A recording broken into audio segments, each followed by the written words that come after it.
Peace be upon you. What does "atheists must suspend atheism to perform science" mean? I can get you a long list of atheists or materialists who made useful discoveries. Dear viewers, it is not important what a scientist says about himself. What matters is, did he produce useful knowledge using materialistic or faith-based premises, whether he realizes it or not? If some people continuously denounce a computer and describe it as useless, then we prove that they depend on this program completely to do their work, whether they realize it or not. Can we say that this program has nothing to do with their work as they denounce it with their tongues? The same applies to the materialist scientist. Does he operate using a materialistic or a faith-based system to produce useful knowledge? Last episode, we showed how the four sources of experimental science have no value outside the system of belief in a creator, and that these sources collapse in materialism, as if the materialist researcher is saying, I will exclude the existence of a creator and proceed using the mind, which has no value except in the system of belief in a creator. Axioms such as causation, which has no value except in the system of belief in a creator. Universal laws and order, only in the system of belief in a creator. And observing things by their effects, which most strongly indicates the existence of the creator. Consequently, the materialist researcher needs to suspend his materialism, whether he realizes it or not, and proceed using faith-based premises in order to produce any beneficial knowledge. He must activate the faith-based operating system within himself, instead of the materialistic virus he outwardly professes. So, what this researcher says about himself and his convictions don't matter as long as all his premises stem from the system of belief in a creator, despite himself, whether he knows it or not. We do not need, in this episode, to distinguish between the materialist atheist, who denies the existence of the creator, and the materialist who doesn't deny him, but believes in the chance nature of the universe and life, and thus excludes him from their study. Our disagreement with both is the same. The materialist researcher claims that experimental science cancels the need to believe in a creator, i.e., a creator is not needed for the interpretation of the universe and life. Do you know, dear viewers, what this materialist is doing? He is committing two fallacies. The first is the stolen concept fallacy, which is defined as using a concept while denying the validity of its roots. I searched hard for an example that illustrates this fallacy, but could not find a clearer example than what the materialist researcher does. When he explores the universe looking for the causes of natural phenomena, trusting his mind in the process, using causation as a necessary axiom, confident of the existence of systems and laws, and inferring things by monitoring their effects. All his premises get their value from the existence of a creator, so he has to steal them from the system of belief in a creator, knowingly or otherwise. Let us return to the definition. Using a concept while denying the validity of its basic premises. The materialist uses these premises while denying the basis upon which they're based, i.e., the system of belief in a creator. Once this researcher discovers the causes of natural phenomena, he commits another fallacy as he says, I discovered the cause, so there's no need for a creator to explain the universe and life. He made the cause, a substitute for the first cause, who is rationally necessary to prevent an infinite regress of causes. As explained in the episode, why is the existence of a creator necessary? This materialist is practically saying, there is no creator because there must be a creator. His premises stem from the existence of a creator, then he uses the results of his exploration to deny the existence of a creator. When materialists argue using percentages of atheist materialist researchers, it is a mistake to counter with the percentage of believers in a creator or the percentage of Nobel Prize winners who believe in a creator. Why do we care about these numbers? The correct response is to identify the true premises of knowledge from which every useful research is launched, whether the researcher is a materialist or a believer in a creator. You will find that 100% of the premises stem from the system of belief in a creator, despite what the researchers claim.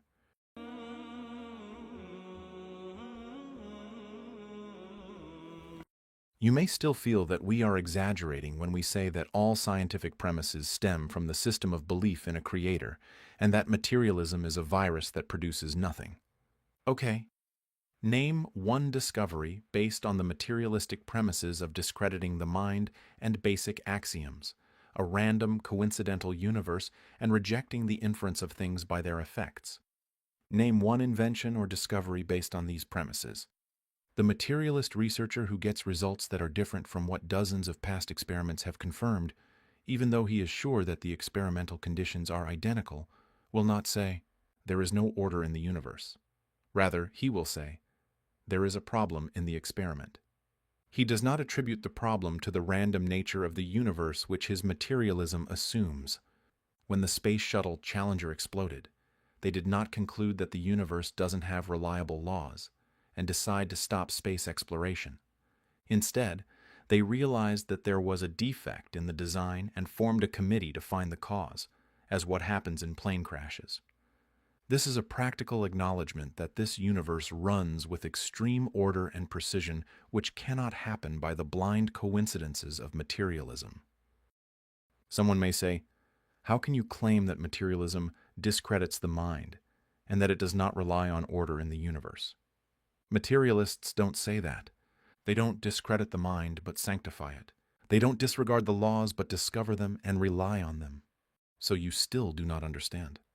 You're not differentiating between materialism as a principle and those who call themselves materialists. What I am saying is that the materialist who respects the mind and believes that there is order in the universe is denying his materialism, knowingly or otherwise, subconsciously, or as the Quran says, and they rejected them, while their inner selves were certain of them out of injustice and haughtiness. Imagine someone saying, "Some doctors are smokers and some are non-smokers," which means that smoking has nothing to do with disease, because if smoking was related to disease, doctors wouldn't smoke. Our answer is that some doctors do not act based on their convictions, as do some materialist researchers. It is not necessary at all for them to be aligned with their premises. What we are proving here is that experimental science cannot do without the system of belief in a creator. People aligning with their convictions and premises or not is a different matter. It depends on the person, their honesty, and the degree of sickness in their hearts. If the materialist wants to be aligned with the premises of materialism, he must doubt the necessary axioms and say, "The mind is not designed to know the truth," thereby destroying the foundations of experimental science, as in the examples we presented last episode. Therefore, when an atheist says, "Do not use the words of Dawkins, Krauss, etc. as an argument against me, as they only represent themselves," atheism has no holy book or references. You also have many wild statements from your imams, which I can collect for you. Say, the statements from materialists that we put together are the natural product of their materialism, not an aberration, but an embodiment. While the wild statements you will gather from those who claim to follow a faith-based methodology are an aberration which represents them, not the faith-based methodology. The materialist cannot escape one of two options, brothers and sisters. Either he denies his materialism to produce beneficial knowledge, or he tries to remain true to his materialism and thus reaches these conclusions which destroy science from its foundation. Just imagine the absurdity when, after everything, someone tries to argue that faith in the Creator isn't only unrelated to empirical science, but is also a reason for backwardness in science. For example, he says that Islam is behind the backwardness of Muslims in experimental science. The proof is that most scientists are non-Muslims. Again, this is a mix-up between the methodology and the people applying it. Had this person lived in the era when Muslims were the masters of science, he would feel obliged, by this logic, to say that Islam is behind the progress in science, as evidenced by the fact that most scientists are Muslim. Question: when was Islam completed and when did revelation cease? 14 centuries ago. Back then, Muslims were busy with conquests, internal issues, gaining knowledge, translating sciences, etc. Once things settled down, minds began to produce, and the golden age of empirical science was launched by Muslims. It lasted for centuries. Then the gradual decline began and continued to this era. Question: Were any new ayahs revealed after the golden age of empirical science, which transformed Islam from a driver to a deterrent of scientific progress? Are there two Islams? Middle Age Islam, which is a driver for progress in science, and current Islam, which is the reason for backwardness in science? Or is it that Islam is the same and people either move away from it and fall behind, or embrace it and move forward? Do you see how pathetic and naive it is to base evidence on people, instead of basing it on the true premises of science from which scientists proceed? Of course, some current Muslims are so brainwashed that they believe that the centuries of Muslim supremacy in sciences are a myth, an exaggeration propagated by some sheikhs. Let us listen to our brother, Dr. Haytham Talat, as he conveys information from international organizations, such as UNESCO, and British newspapers, such as The Guardian and The Telegraph. Peace be upon you. The oldest university still in operation, according to UNESCO, is the University of Al-Qarawiyyin, established by Muslims in 245 AH. The oldest library in the world that still exists and contains books and scientific references dating back to the 9th century AD is an Islamic library. For a period of 7 centuries, the international language of sciences in the world was the Arabic language, and Baghdad was the center of culture, science, labs, physics, and astronomy.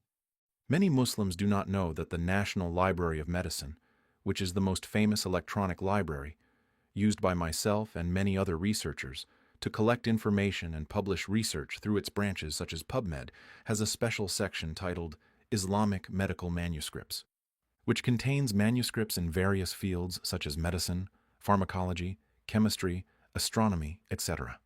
Type nlm.nh.gov, search for Islamic medical manuscripts, then choose Catalog and browse through the manuscripts of Islamic civilization which the West benefited from and built upon to become what it is now. Have you heard of the exhibition 1001 Inventions, which travels the world showcasing the discoveries of Islamic civilization and how modern experimental science and recent innovations are built upon them? It was founded by Professor Salim Al-Hassani of the Mechanical Engineering Department at the University of Manchester, who also established the website Muslim Heritage. Browse through the website to discover the history of Islamic civilization. The anthropologist Robert Briffault, in his book The Making of Humanity, says, "What we call science arose in Europe as a result of a new spirit of inquiry, of new methods of investigation, of the method of experiment, observation, measurement, of the development of mathematics in a form unknown to the Greeks. That spirit and those methods were introduced into the European world by the Arabs." Dr. Sami Ameri, in his book Barahin an-Nubuwah, in the chapter on experimental science, presents similar testimonies from George Sarton, considered the founder of the history of science, Hartwig Hirschfeld, the scholar of biblical studies, and the atheist physicist and philosopher Victor Stenger. Fuat Sezgin, professor of history of natural sciences at the University of Frankfurt, previously, has valuable work on the contributions of Muslims. He was the founder and director of the Institute for Arabic Islamic Sciences History in Frankfurt, Germany, where hundreds of models of inventions by Muslim scientists are displayed. He established a museum in Istanbul for the same purpose. He passed away last year.